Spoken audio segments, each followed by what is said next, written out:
Welcome back, everyone, to another deep dive.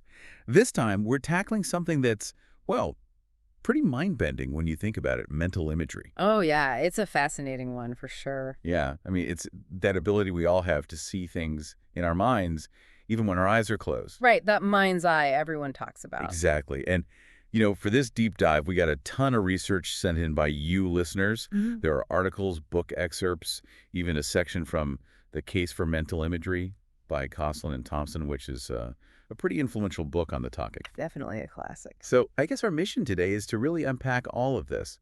How does mental imagery actually work? Is it really like having pictures in our heads? And what does neuroscience have to say about it all? There are some big questions here. Yeah, some really big ones like, do mental images actually resemble the things they're representing? Right. Are they like accurate little pictures in there? Or is it more like a mental language, a way of describing a scene without actually seeing it visually? Oh, interesting. Yeah, and then there's the whole brain aspect. What's actually going on in our brains when we conjure up these Oh, images? so much to uncover. Well, maybe we should start with the basics. What are mental images, really? I mean, we use them all the time, right? All the time. Think about it. You know the color of a pea without actually having to look at one right now. Yeah, that's true. You can picture Mickey Mouse's ears. You can even figure out if a jar will fit on a shelf in your pantry just by picturing it. Yeah, that's wild when you think about it. It's like we have this inner world where we can run these simulations, Right. remember details, even come up with new ideas. Exactly. In fact, our source material even mentions how Einstein and Proust, both incredible thinkers in their own right, relied heavily on mental imagery. Whoa, seriously. Yeah, they reportedly used it in their work all the time. So mental imagery powering scientific breakthroughs and literary masterpieces. Potentially. That's pretty mind-blowing. But okay, let's get back to the nitty-gritty. How does this whole thing actually work? Is there like a little projector in our brains? Haha, well, not quite. That's where the big debate comes in. Okay, hit me with it. It boils down to two main viewpoints, the depictive view versus the propositional view. Okay, break those down for me. So the depictive view basically says that mental images are like internal pictures. Okay. They mimic the spatial relationships and details of real objects, just like a photograph. So a little picture of a dog in my head is really like a tiny photo of a dog. In a way, yes. But the propositional view is different. It suggests that these images are more abstract, like a language-based code. It describes the scene rather than depicting it visually. Okay, so instead of a picture of a dog, it's more like a mental description. Right, like furry, four legs, tail wags. Okay, that makes sense. So are we experiencing a mini movie in our heads, or are we reading a script? Well, that's the million-dollar question. Uh-huh, fair enough. Let's dig into the evidence. What makes researchers think mental images are like actual pictures? There are some key studies that suggest mental images have spatial qualities, just like real objects. One of them is called image scanning. Image scanning. Yeah, researchers found it takes longer to mentally scan across larger distances in an imagined image, just like it would in real life. So if I'm imagining I'm walking across a giant field. It would take longer than, say, mentally crossing a small room. That's interesting. Makes sense, I guess. Right, and then there's something called image zooming. Imagine a ladybug. Okay, little ladybug. To see its tiny spots clearly, you'd have to mentally zoom in, right? Yeah, like I'm bringing it closer to my face. Exactly. Well, studies show that it takes longer to perceive details in smaller mental images, just like it would if you're actually looking at something far away. Oh, that's so cool. So it's like adjusting the lens on a camera. Exactly. You're zooming in for a clearer picture. Love that. Okay, so image scanning and image zooming both point to mental images having this spatial quality. Right. What else? Well, there are also mental rotation studies. Imagine turning a Rubik's Cube in your mind. Okay. Researchers found that the time it takes you to mentally rotate that object matches the actual angle of rotation in the real world. Whoa, really? Yeah, and that strongly suggests that mental images have this spatial structure, like they exist to a mental space, just like real objects do. Okay, that's pretty compelling evidence for the picture in the mind idea. It is, but it's not without its challenges. There are some pretty strong counter-arguments, too. Okay, let's hear them. Why do some researchers push back against the whole picture thing? Well, one of the big ones is this thing called the homunculus problem. Homunculus problem. Yeah, it's a mouthful. Sounds kind of creepy. It kind of is.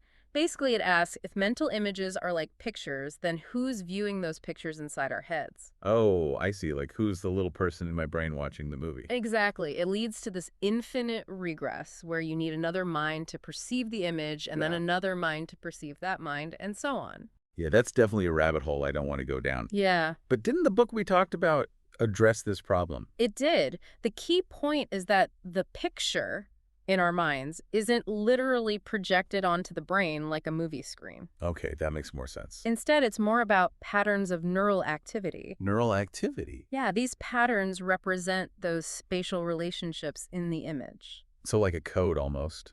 In a way, yes. It's like a complex tapestry woven by our neurons where the arrangement of threads corresponds to the structure of the image. So it's not about tiny pictures, but about how our brain encodes spatial information. Exactly. Okay, that makes a lot more sense. Yeah. But what about other counter-arguments? Are there any others? Another big one is cognitive penetrability. Cognitive what now? Cognitive penetrability. It's the idea that our beliefs and knowledge can influence what we see in our mind's eye. Oh, interesting. So what I expect to see can actually change the image itself. In a way, yes. Like imagine an apple. Read it. Right. If you typically see red apples, your mental image of an apple might automatically be red, even though apples come in other colors. Ah, yeah. So our pre-existing ideas can actually color our mental imagery. Literally. And this is one of the reasons why some researchers, like By Kosslyn, argue against the picture theory. Why is that? Well, they say this influence of beliefs and knowledge makes it hard to separate the image from our expectations. Oh, I get it.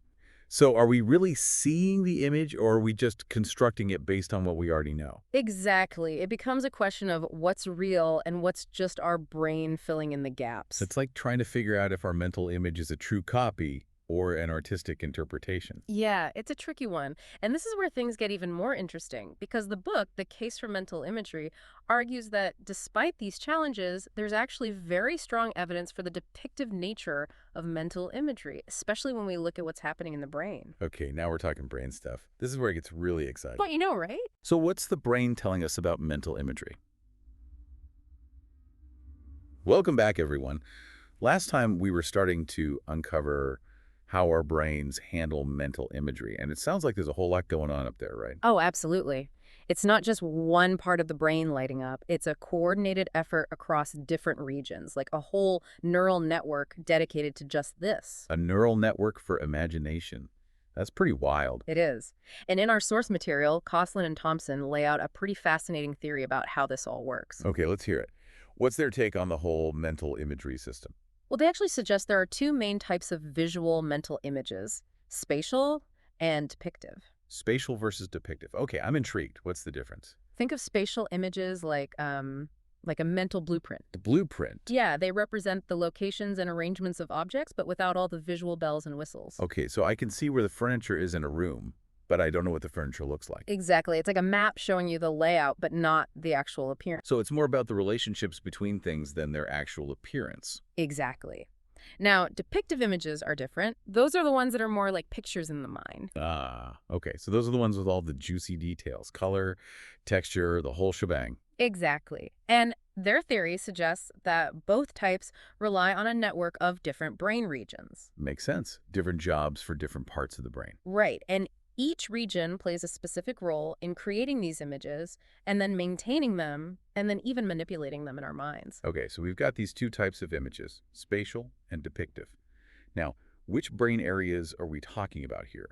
Which ones are involved in this whole imagery network? Well, several key areas come up, including the early visual cortex. The early visual cortex. Okay, that makes sense. It's all about vision, after all. Right. Then you've got the inferior temporal lobes. Those are really important, especially for those depictive images, Why is that? because they're the areas that are involved in recognizing objects. So if I'm imagining, say, an apple, the inferior temporal lobes help me pull up that image of what an apple looks like. That's exactly it. They're like the filing cabinet where all those visual memories are stored. Okay, got it. Then there are the posterior parietal lobes. Posterior parietal lobes. Yeah, those are crucial for spatial processing. So they're helping us encode where objects are, where their different parts are, and all that. So when I'm mentally rotating that Rubik's Cube, It's my posterior parietal lobes hard at work. Exactly. They're keeping track of all those spatial relationships. Amazing.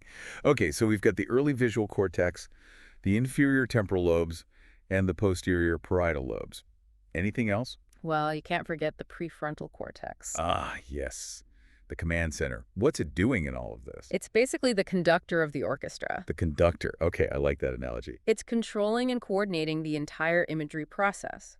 So, deciding which information to pull from memory, guiding our attention to specific parts of the image, and managing any transformations we might apply. So, like if I'm zooming in on a detail or mentally rotating the image, the prefrontal cortex is running the show. You got it. Wow, it's really quite an intricate system. It is. But okay, this theory sounds great on paper, but how do we know if it's actually true? What evidence is there to support all of this?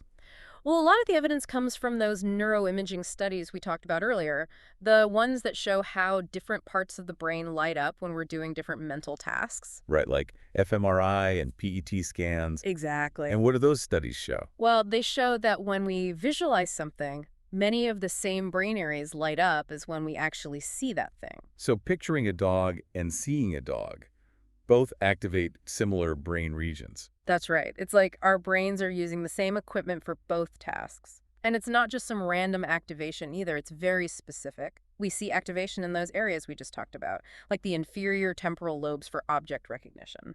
And is it just a general blob of activity, or can these scans actually tell us more specific things? Oh, they can get pretty specific. Researchers can actually pinpoint the roles of different subregions within those visual areas. So we see distinct patterns of activity corresponding to particular aspects of the mental image. Wow, so it's not just the visual cortex is active. We can see how different parts within that area are contributing to the whole mental picture. That's right. And some studies have even shown that when people imagine objects at different sizes, the activation in their early visual cortex actually shifts retinotopically. Retina what now? Retinotopically, it's a big word, but it basically means that the activation patterns in the brain mirror the layout of our visual field. Okay, break that down for me. How does that relate to mental imagery? So imagine your visual field like a grid. When you look at something, the light from that object hits different parts of your retina. And that information is mapped onto corresponding parts of your visual cortex. So the activation pattern in my brain kind of matches what I'm seeing in the world. Exactly. And the same thing happens when we imagine things. If you imagine a large object that takes up your whole mental visual field, the activation in your early visual cortex will be more widespread than if you imagine that same object as small and close up. It's like the brain is creating a mental projection of the image onto the visual cortex. That's a great way to put it. And it all fits with what we see in cases of brain damage, too. Like the patient with tunnel vision, whose mental imagery was also limited in the same way. Exactly. That's a very powerful example of the link between those brain areas and how we both perceive and imagine the world. It really highlights how deeply connected those processes are. It does. And there are other cases too, like patients with damage to areas involved in color processing. They might have trouble imagining colors. Or people with damage to motion-sensitive areas might have trouble imagining things in motion. Wow, that's fascinating. It really reinforces the idea that these different visual abilities have specific neural underpinnings. And if those underpinnings are damaged, it affects both how we see the world and how we imagine it. Right. It all points to the idea that mental imagery draws upon much of the same brain machinery as visual perception. Okay, so that's a lot of evidence pointing to this connection between perception and imagery. But we also talked earlier about how sometimes mental imagery doesn't quite match up with perception. Right. There can be those inconsistencies. Can this theory explain that? Yeah, it's a great question. And it brings us back to that distinction between spatial and depictive images. Okay, remind me again, what's the difference? Spatial images are all about those locations and relationships between things, while depictive images are those ones with all the rich visual detail. Got it. So how does that tie into those inconsistencies? Well, it could be that tasks that rely more on spatial imagery, like mental rotation or image scanning, are less prone to those biases and limitations than tasks that require lots of visual detail. Oh, interesting. So if I'm mentally rotating a shape, it's more about manipulating its spatial framework. But if I'm trying to imagine a peacock's feathers with all those intricate colors and patterns, That requires a much richer kind of visual representation. Exactly. And those richer representations might be more easily influenced by our knowledge, our beliefs, or even just our expectations. So those are the ones where we might see those mismatches between what we imagine and what we might actually perceive. That's right. It's like our brains are filling in the gaps based on what they already know, even if it doesn't perfectly match reality. Okay, that makes sense. So the type of imagery involved is one factor. What else might be going on? Well, as we discussed before, there's also the issue of capacity. Our mental canvas isn't infinite. Right, we can only hold so much information in our minds at once. Exactly. And this limited capacity might explain why we sometimes struggle with those more complex images, especially when we're trying to manipulate them in our minds. It's like trying to remember every single detail of a huge, intricate painting. Some things are bound to get lost. It's like our mental RAM is full. Exactly. And this limited capacity might interact with those specific processes involved in mental imagery, too. Like mental rotation, for example. Yeah. If mental rotation involves a step-by-step process of shifting and aligning parts of the image, then the more complex the image, the more steps are involved and the more opportunities there are for errors to creep in. So it's not just about the image itself. It's about the cognitive steps we need to take to manipulate it. Right. And this is another area where we see that while mental imagery shares a lot in common with perception, they're not exactly the same. It's like our brains might be using different software to handle mental images, even if the underlying hardware is similar to what we use for perception. A great analogy. So, yes, there's a strong connection, but it's important to remember that mental imagery is its own cognitive process with its own unique limitations and constraints. This has been such an eye-opening look into the neuroscience of mental imagery. We've covered so much ground already, from those philosophical debates to those intricate neural networks. It's been quite a journey. It has. But, okay, where do we go from here? What's next in our deep dive? Well, in the final part, we'll delve into how mental imagery plays out in our everyday lives. We'll explore how it's used in different cognitive tasks like memory, problem solving, and even creativity. We'll also talk about how it's being applied in fields like education, therapy, and even sports training. Oh, wow, that's a lot to cover. It is. But it's fascinating stuff. I'm excited to dive into all of that. It seems like the potential of mental imagery is really vast. It is, and we're only just beginning to scratch the surface of what we can do with it. Welcome back to our deep dive into the fascinating world of mental imagery. We've been exploring the science behind it, the different theories, the brain regions involved. Pretty mind-blowing stuff. It is, yeah. I mean, who knew there was so much going on in our heads when we just picture something? Right. But now, I'm really curious to shift gears a bit and talk about the practical side of all this. How does this amazing ability actually impact our lives, Mm. beyond just daydreaming? Well, it turns out that mental imagery plays a much bigger role in our daily lives than most people realize. I mean, think about how we remember things. Mm.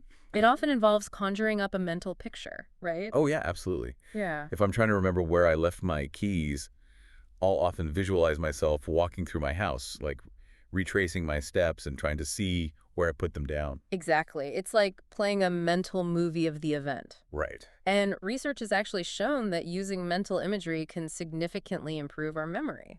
So it's not just about like repeating facts over and over again. It's about creating those vivid mental images that help us remember. Exactly. Those images give us something concrete to latch onto. I like that. So instead of just forcing those facts into our brains, we're making them more memorable by creating a picture in our minds. Exactly. And our source material actually mentions this really cool technique called the method of loci. The method of loci, what's that? It basically involves associating the items you want to remember with specific locations in a familiar place, like, say, your childhood home. Oh, yeah, I think I've heard of this. It's like creating a memory palace, right? Exactly. It's like each room or landmark in your palace holds a different piece of information. So instead of just trying to, like, brute force memorize a list of names or facts, you're creating this mental journey through a familiar place. Exactly. And it's incredibly effective. So we're turning information into an adventure. That's pretty neat. It is. And the cool thing is the benefits of mental imagery go way beyond memory. It can also be super helpful for problem solving and creative thinking. Okay, now that's really interesting. How could just picturing things in my mind help me solve problems or come up with new ideas? Well, think about how engineers or architects work. They often visualize their designs in their minds, play around with different possibilities before ever putting pen to paper. Like a mental simulation almost. Exactly. And this kind of mental simulation allows them to spot potential problems early on. They can brainstorm different solutions, refine their ideas before actually building anything. So it's not just about thinking about the problem in a very abstract way. It's about seeing those possibilities in your mind. Precisely. And the research actually backs this up. Our source material mentions these studies by a researcher named Fink, where he had people combine simple shapes in their minds to create novel objects. It's like taking a circle, a square, and a triangle and putting them together to make something new. Exactly. And what he found was amazing. Just doing this simple mental manipulation led to some surprisingly creative and innovative inventions. So mental imagery isn't just about replicating things we've already seen. Right. It's about going beyond that and creating something truly new. That's the power of it. And this has huge implications, not just for things like art and design, but also for scientific discovery. Wow, I never thought of it that way. Okay, so we've talked about mental imagery for memory, for problem solving, for creativity. Are there any other areas where this shows up? Oh, yeah, tons. Mental imagery is being used more and more in therapeutic settings, especially in approaches like cognitive behavioral therapy. CBT. Yeah, CBT. And it makes sense when you think about it. A lot of CBT is about helping people identify those negative thought patterns or beliefs that might be causing them distress. Right. And mental imagery can be a really powerful tool for that. Oh, so. Well, instead of just talking about those negative thoughts, you can use mental imagery to create a different experience in your mind. You can create visualizations that are more positive, more helpful. Oh, I see. So if someone's really anxious about public speaking, for example, instead of picturing themselves freezing up or forgetting their lines, they could use mental imagery to visualize themselves giving this amazing, confident presentation. Exactly. And by practicing these positive visualizations over and over again, people can start to shift their thinking, reduce their anxiety, and feel more in control. So it's about harnessing the power of your imagination to create a more positive reality, at least in your mind. Precisely. I like that a lot. Are there any other applications we should talk about? Oh, yeah. We can't forget about sports. Oh yeah, athletes use visualization all the time, right? They do. It's a huge part of training. Studies have shown that mentally rehearsing an action, like shooting a basketball or hitting a golf ball, can actually lead to real improvements in performance. Right. It's like giving your brain a workout. And it's especially helpful for athletes recovering from injuries. How so? Well, it allows them to keep practicing those skills in their minds, even when they can't physically train, so they can stay mentally sharp and focused even when their body's on the mend. So it's like a mental training ground helping them stay in the game even when they're sidelined. Exactly. And that can make a huge difference in their recovery. This is incredible. Ah, It really seems like the potential of mental imagery is pretty much limitless. it really does, yeah. And as we learn more about the brain, who knows what other amazing applications we'll discover. Exactly. The possibilities are endless. Well, this has been an absolutely fascinating deep dive into the world of mental imagery. And it has been fun. We've explored the science, the debates, and all those incredible ways that it impacts our lives. Thank you so much for taking us on this journey. My pleasure. And to all our listeners out there, keep those minds active, keep exploring, and never underestimate the power of your own imagination. We'll see you next time for another deep dive into the human mind and beyond.